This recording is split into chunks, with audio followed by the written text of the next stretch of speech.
Olá, sejam bem-vindos ao canal Pérolas da Misericórdia. Hoje a gente está na parte 3, né? Então, a leitura do diário, né, de Santa Faustina. A gente na parte 2 foi até o parágrafo 10, a gente vai continuar a partir do parágrafo 11, tá? Primeiro fazer uma oração rápida de entrega, né? E depois, que tá ventando bastante, vou lançar um pouquinho a câmera, tá, gente? E é o Espírito Santo que tá ventando aqui. Começou a ventar depois eu comecei a gravar o vídeo, né? Preparar para gravar. Então estamos reunidos em nome do Pai, do Filho e do Espírito Santo. Amém. A cruz sagrada seja a minha luz. Não seja o dragão meu guia. Retira-te, Satanás. Nunca me aconselhe coisas vãs. É mal que tu me ofereces, bebe do mesmo teu veneno.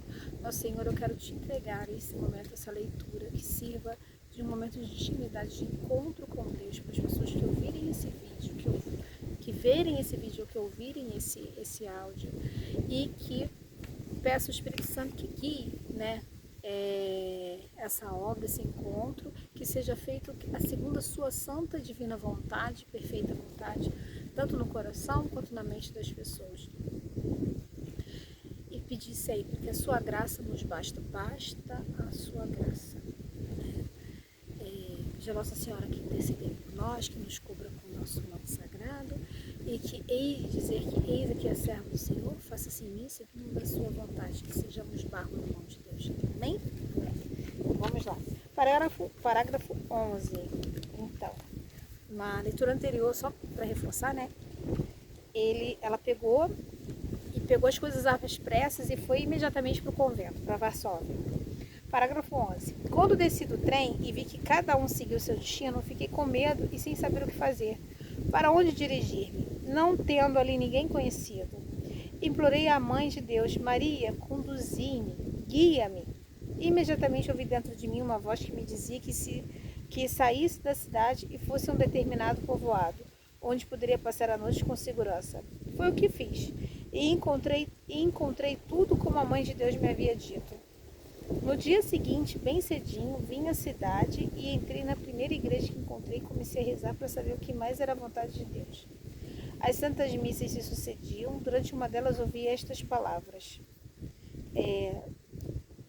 Aí vem em negrito, que é a fala de Jesus.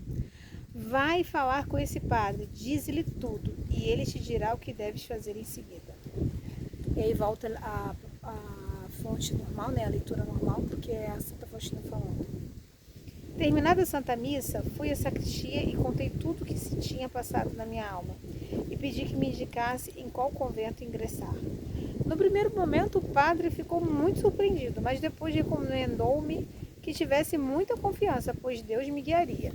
Por enquanto, disse ele, vou enviar-te a uma piedosa senhora, com quem poderás ficar enquanto não ingressares no convento. Quando fui ter com essa senhora, ela me recebeu com grande afabilidade. Durante esse tempo, eu procurava um convento, mas a cada porta em que eu batia, era recusada. A dor apertou-me no coração e roguei então a Jesus: ajudai-me, não me deixei sozinha, até que finalmente bati a nossa porta. Quando veio ter comigo a Madre Superiora, a atual Madre Geral, está escrito assim mesmo, finalmente bati a nossa porta. Quando veio ter comigo a Madre Superiora, já isso aqui é o parágrafo 14. A atual Madre Geral, Micaela, né? Depois de uma breve conversa, disse-me que fosse ver o senhor da casa e perguntasse se ele me aceitaria. Compreendi logo que devia perguntar ao nosso Senhor, né? O senhor da casa aparece entre aspas, ou seja, Jesus. Fui à capela com grande alegria e perguntei a Jesus: Senhor desta casa, vós me aceitais? Foi uma das irmãs que me mandou perguntar assim. E logo ouvi uma voz que me dizia, aí veio em negrito porque Jesus falando: eu te aceito, tu estás no meu coração. Quando voltei da capela, a Madre Superiora logo me perguntou: e então, o Senhor te aceitou? Respondi que sim. Se o Senhor te aceitou, eu também te aceitarei. Assim respondeu a Madre. Assim foi a minha admissão. Contudo, por diversos motivos, tive que ficar ainda por mais de um ano no mundo com aquela senhora piedosa. mas já não voltei para casa. Nesse tempo tive que lutar contra muitas dificuldades, mas Deus não me negava a sua graça e eu começava a sentir uma saudade cada vez maior de Deus. A senhora que me acolheu, embora fosse muito piedosa, não compreendia a felicidade da vida religiosa e, na sua bondade, começou a fazer outros planos de vida para mim. Mas eu sentia ter o coração tão grande que nada poderia preencher. Por isso, voltei-me para Deus com toda a alma sedenta dele.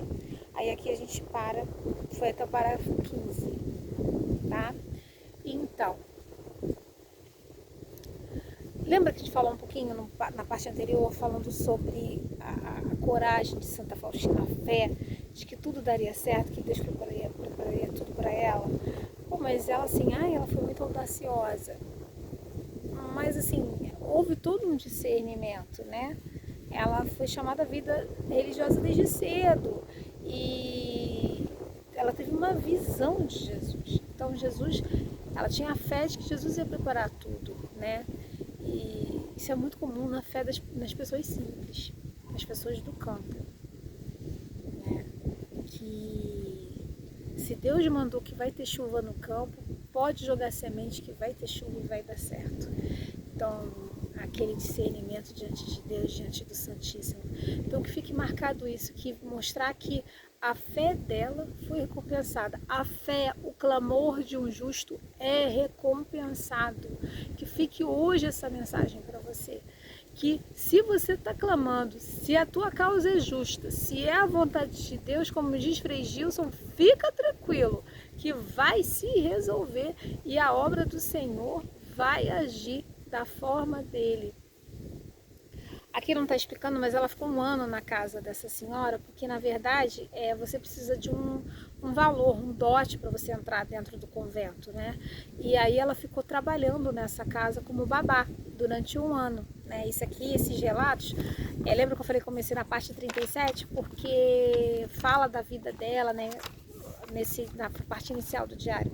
Então ela ficou trabalhando, juntando esse dinheiro para poder passar todos os trâmites que eram necessários para entrar, né, dentro do convento. Mas eu quero que fique gravado isso, não foi só uma coisa espiritual, foram situações reais que foram feitas na vida dela para que ela conseguisse realizar a obra de Deus. Então, fica gravado em você isso. Se é a vontade de Deus, se é uma coisa que Deus realmente quer que seja realizado na sua vida, se são os planos de Deus, fica tranquilo. O mal pode fazer muito barulho, mas ele não vai vencer, tá? Um abraço, que Nossa Senhora te acompanhe todo o seu dia hoje, tá? Um abraço enorme, beijo.